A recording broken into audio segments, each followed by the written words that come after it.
Bora lá, gente. Outra questão que eu quero ver com vocês. A primeira, né? A primeira questão que eu quero ver com vocês. Agora que lembrem-se que nós estamos fazendo uma análise aprimorada com a visão do licitante. Chega de visão da administração pública.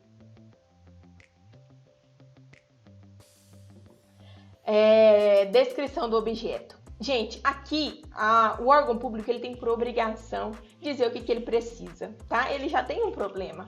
Ele tem um problema que é a falta de um insumo, que é a falta de um serviço, a falta de uma obra. Mas então ele tem que trazer para a discriminação do objeto aquilo que ele acredita que é a solução para aquele problema que ele tem. Então, dentro dessa análise, dessa descrição do objeto, é onde você vai trazer para a realidade da sua empresa se a sua empresa atende aquilo. A minha empresa tem condições de prestar esse tipo de serviço? A minha empresa tem condições de fornecer esse tipo de produto? Então, isso é o que deve ser levado em consideração por vocês, licitantes, na hora de analisar a descrição do objeto. Esses artigos aqui são da Lei 8666, o artigo 4º, 14, aliás, e o artigo 40. No artigo 40, a gente já falou sobre ele, é o artigo que fala sobre o que tem que conter no edital, e o inciso 1 é o objeto da licitação, né, que deve ter aí uma descrição sucinta e clara, sem muita rebusqueza. Ele tem que dizer com palavras simples e de uma forma direta aquilo que ele precisa, certo?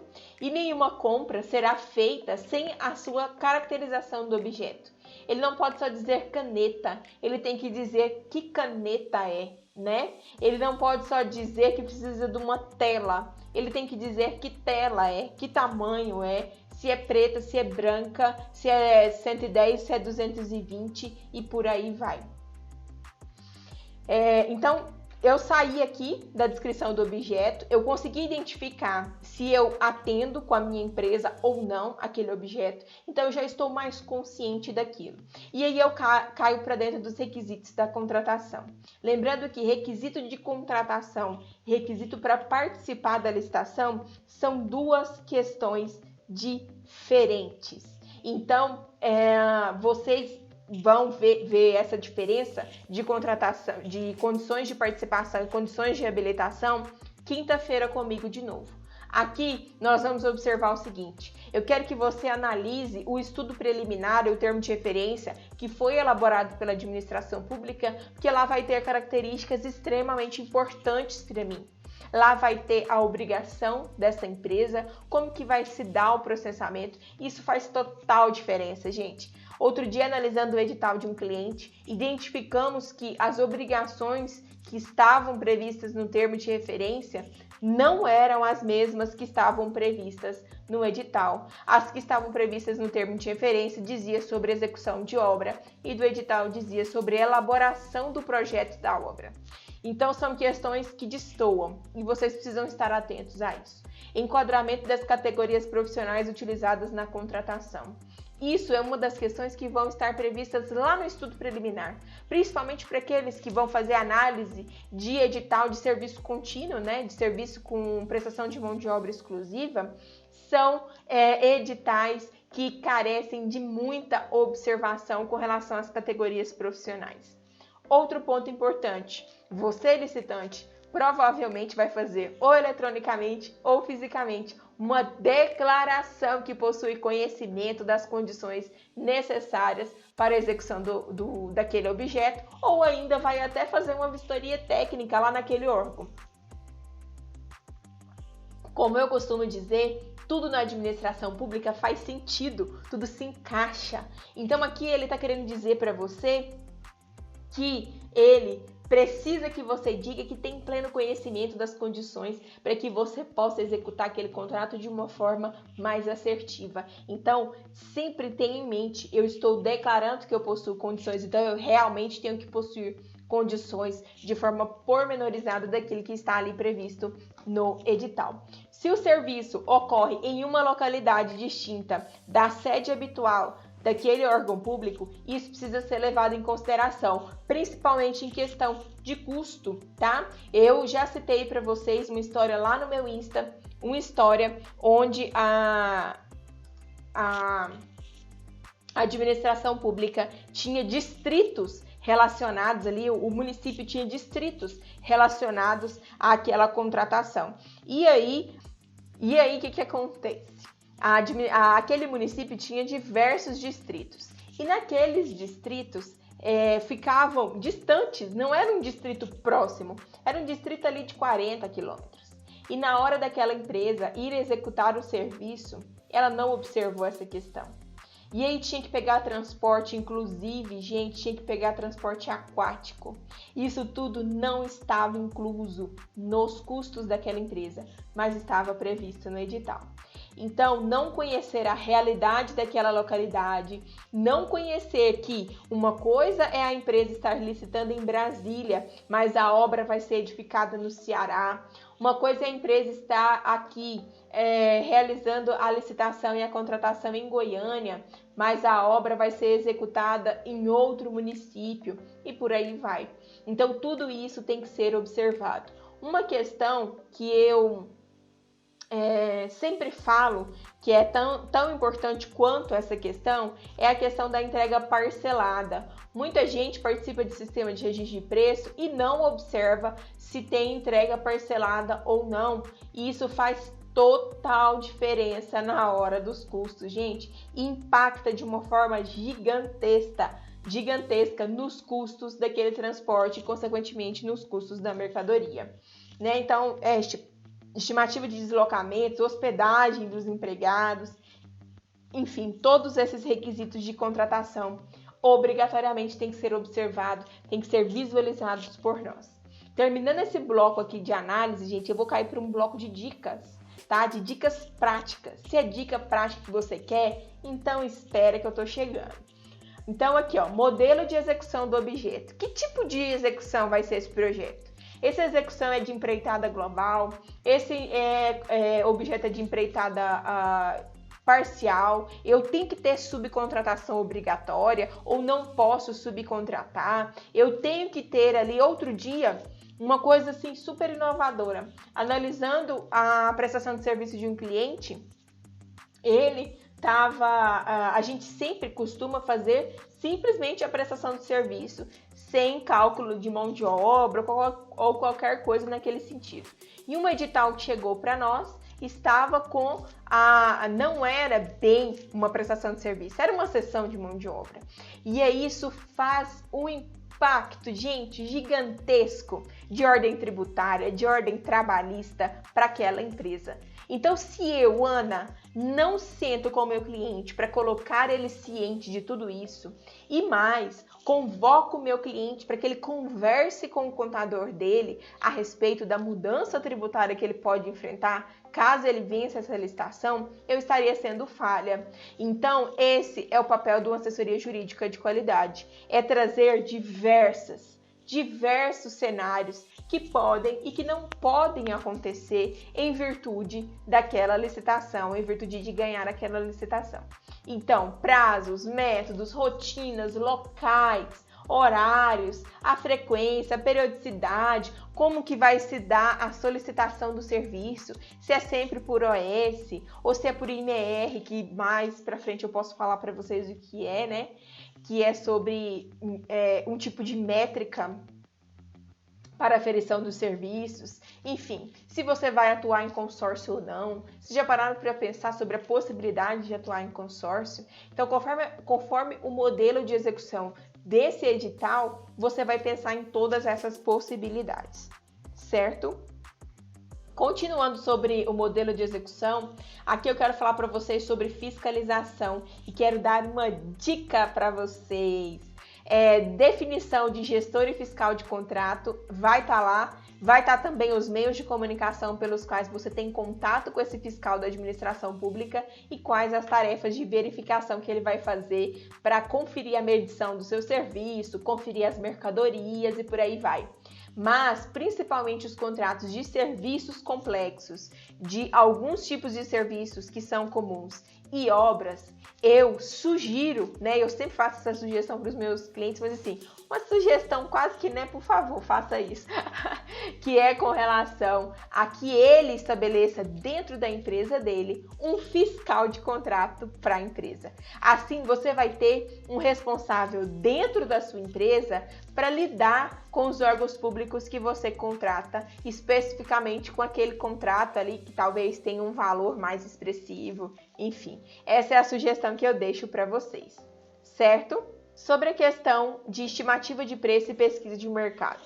Uma das lives que eu assisti hoje, para procurar ver o que o pessoal estava falando a respeito de análise de edital, eu vi que, olha, ficou minutos e minutos girando em torno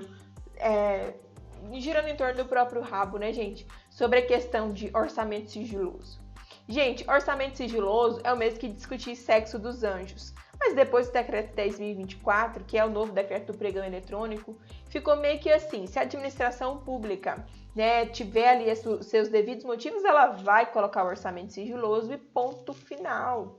Então, assim, eu não vou discutir essa questão do orçamento sigiloso com vocês, porque eu acredito que isso é uma discussão jurídica e mais, por ser uma discussão jurídica, eu preciso ver se naquele caso concreto padece mesmo de não fazer jus ao orçamento sigiloso, ou se seria até um caso, né, bem justificado de orçamento sigiloso. Mas o que eu quero falar aqui com vocês de estimativa de preços e pesquisa de mercado é uma questão que eu tenho visto, enfrentado junto com os meus clientes, que é sobre de como essa estimativa de preço e pesquisa de mercado precisa ser vista com outros olhos por nós licitantes, né, que foi feito pela administração pública. Outro dia um cliente me procurou e falou: Ana, não faz o menor sentido. O preço que eles estão colocando eu não consigo pagar para a fábrica, tem algo errado. O que foi a primeira coisa que eu falei? Vamos solicitar cópia desse processo e a gente vai ver como que foi composto esse preço, para a gente poder tentar entender se realmente eles fizeram boas cotações e a gente está com preço defasado, ou se o preço defasado é o que está naquela estimativa de preços. E olha, gente, quando vocês verificarem essas questões, vocês necessitam fazer os seus questionamentos. Porque depois que passa, a gente vai falar sobre impugnação ao final, depois que passa, gente, aí já era, né? Aí amém. Então eu coloquei aqui para vocês como que é elaborada essas questões e mais uma observação importante para você que está analisando esse edital aqui junto comigo hoje. Eu quero que você anote aí para se atentar com relação ao maior preço, tá? Se aquela estimativa que está lá é valor estimado ou se é valor máximo. Será que é valor máximo? Se for valor máximo, isso muda totalmente a forma com que você vai fazer a sua proposta. E muita gente está dando cabeçada por aí por falta de análise nesse ponto. Eu sei que você não vai errar isso mais, porque agora você está vendo isso aqui comigo. Então, veja se o valor que está lá no edital é um valor estimado, é um valor médio ou é um valor máximo. Eu quero que vocês se atentem a isso, tá? Anexos do edital. Então tá, bora lá. Anexos do edital. Tão importante quanto o edital são seus filhotinhos, os anexos. Eles vêm ali junto com o edital de licitação, tá? Mas eles fazem parte do edital de licitação. Uma coisa que a gente sempre fica meio assim, é só um anexo. Não, ele faz parte. Os anexos do edital, para vocês entenderem, ele tem uma importância muito igual ao próprio edital. Então, eu tenho que observar todos os anexos. Eu não vou ali fazer a impressão só da parte principal do edital e vou deixar os anexos fora da minha leitura, fora da minha visão, fora da minha análise. Então, esses anexos, eu tenho que trazer eles para mim, tá? Principalmente o termo de referência, para que você possa fazer uma análise mais aprimorada da sua futura contratação. E aqui, os anexos principais, eu digo assim, que tem mais riqueza de informação, é o projeto básico, né, que é o projeto básico que é feito quando a contratação visa obras, ou serviços, né? Serviços mais complexos, mais elaborados, e quando é em outras modalidades que não pregão. E o termo de referência é aquele que a gente já está acostumado no pregão, né? Basicamente, eles seguem a mesma lógica, com exceção de que o projeto básico é um pouco mais rebuscado, tá? Que ele vai ter memorial descritivo, cronograma e um monte de coisas. E o termo de referência, ele tende a ser mais direto, tá? Então, ele vai definir ali as obrigações, ele vai definir os métodos, as estratégias, os prazos, prazo de execução, prazo de vigência, prazo do contrato e tudo mais. Tudo isso, as obrigações vão estar previstas no termo de referência. Eu quero a atenção de vocês agora. Então, eu preciso que vocês estejam comigo nessa parte aqui agora. Você que trabalha com serviços, principalmente, e obra, eu preciso que você anote aí na parte de termo de referência que quem vai analisar junto com você esse documento é o seu responsável técnico dentro da empresa. Certo? Seja uma empresa de software, uma empresa de engenharia, uma empresa de prestação de serviço de reflorestamento, seja o que for, eu preciso que o teu técnico esteja junto com você na hora da análise do termo de referência. Isso, gente, eu não abro mão nas minhas assessorias, nas minhas consultorias. Eu quero o pessoal técnico junto comigo para a gente fazer essa análise aqui. Tá? E eu vou depois dar uma dica para vocês no final, se eu conseguir, né? Porque eu tô correndo aqui, porque atrasei demais, tem muita coisa ainda. Quero dar muita dica para vocês. Então, coloquem aí, termo de referência a ser analisado também pelos técnicos da empresa. Tá? Então, ele vai analisar os métodos, ele vai analisar como que está sendo feita a execução, ele vai analisar o cronograma. Muitas vezes, gente, aquele cronograma que está disposto ali é impossível de ser executado. Gente, está subindo? Então, ele vai olhar prazo de execução, ele vai olhar cronograma, ele vai olhar, inclusive, gente, o método com que aquela administração pública está dizendo, tá? Outro dia, a gente estava analisando edital de software. A gente estava analisando essas questões e eu visualizei que, junto com o técnico disse, olha, essa tecnologia que eles estão colocando aqui é ultrapassada. Não se usa mais, Ana. E aí, como que a gente fica, né? Então, assim, eu acho que é mais interessante a gente analisar toda essa parte técnica por um técnico. E eu sempre falo isso. Agora, eu vou dar para vocês o checklist da Ana. Quando vocês fizerem algo, quando vocês forem fazer uma análise de edital, façam bem feito. A análise de edital a gente não faz pelas coxas, como fala aqui no estado de Goiás. A gente tem que fazer as coisas, a gente tem que fazer bem feito. A gente tem que fazer de uma forma, assim, perfeita, tá? Ou, no mínimo, dar o seu melhor. A primeira coisa que eu tenho para falar do checklist da Ana é que ele não serve para todas as licitações. E aí é que tá. Por que os meus clientes têm todo um diferencial? Porque eu analiso isso conforme a contratação deles, conforme o objeto de contratação deles, né? Se é fornecimento de algum tipo de produto específico, então vai ter uma observação específica que eu vou olhar nesse edital. Se tem algum tipo de serviço específico, eu já sei onde eu vou identificar aquele edital.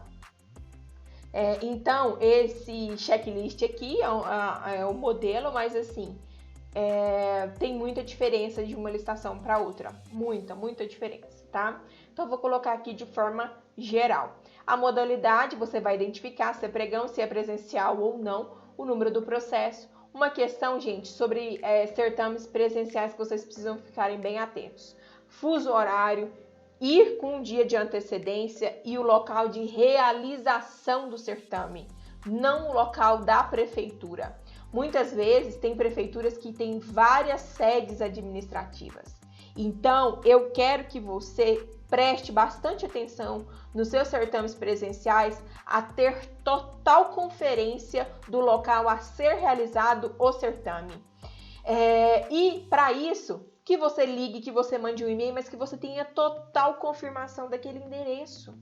E mais, é igual prova de vestibular, sabe? Que você tem que ir um dia antes para fazer o reconhecimento do local. Chegue um dia antes naquela cidade, naquele município, e vá até o local, veja o trânsito, tome café mais cedo, saia mais cedo, não dê espaço para erros, para equívocos, para acasos, para vocês verem. Nós ficamos a tarde toda mexendo aqui, o Levi me ajudando, me explicando. Falei, Levi, tá tranquilo, consigo fazer. E na hora não deu certo. Porque, gente, acasos acontecem. Mas você no certame presencial tem que estar pronto para tudo. Eu já vi cliente, gente, que deu dor de barriga na hora da licitação. Sério, eu sei que é engraçado, mas é um pânico na hora. É um pânico. Eu já vi cliente que na hora simplesmente desapareceu com documento de identidade. Não tinha CNH, não tinha nada com ele. Eu já vi cliente que errou o fuso horário. Isso em certames presenciais, tá? E também tem um caso, uma situação emblemática que eu vou partilhar com vocês, onde uma empresa maldosamente, em uma licitação de obra, ela pagou uma pessoa para meio que fingir que era da prefeitura e ficar ali na porta, antes mesmo de chegar na recepção, dizendo para o pessoal, você tá na licitação? Então, foi cancelada. A licitação, então, foi suspensa, você não viu? Saiu, aqui, ó. Gente, o pessoal foi todo embora e só uma empresa participou daquela licitação. Pasmem vocês, certames presenciais, tudo acontece. Então eu não quero que vocês sejam pegos de calça curta. Eu quero que vocês caiam para dentro desse certame com a maior segurança possível. Então aqui, se o seu certame for presencial, acrescente mais essas observações, tá? O processo, o número do processo, o tipo de licitação, se é menor preço por item, se é menor preço global. Aqui eu até acrescento se é do modo aberto fechado, tá? Isso é muito importante de se colocar. E se for um certame presencial, ao colocar o órgão, eu também coloco a UASG, né? Dependendo daquele edital, se for de Comprasnet. Se for licitações E, eu já coloco o código de identificação daquela licitação dentro do Licitações E. O objeto eu já coloco a data de abertura com o horário, tá? Se você tiver um horário diferente, se tiver aquele fuso horário diferente, já coloca a observação aqui.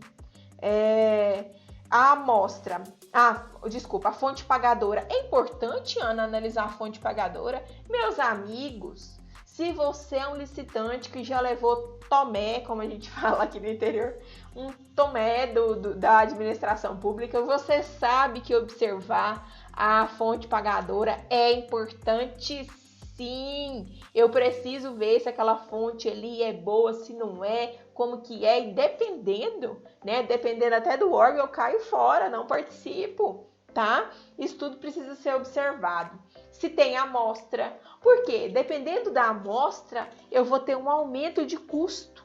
Se for um serviço, eu tenho aumento do custo da minha equipe, qual a equipe que eu vou mandar, qual o horário, quando, como, né? Tudo que vai ser aí analisado com relação à amostra. Garantia caução. Lembrando que isso só é possível em modalidades que não seja pregão. E eu preciso prever aqui. Outro dia, uma cliente que está super acostumada com pregão presencial pegou uma tomada de preço para a gente poder participar.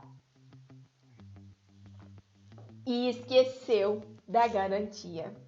Não participou da licitação, porque a garantia, gente, ela tem que ter uma validação da tesouraria. O Lucildo tá aqui, falou que é de tesouraria, ele vai confirmar para mim.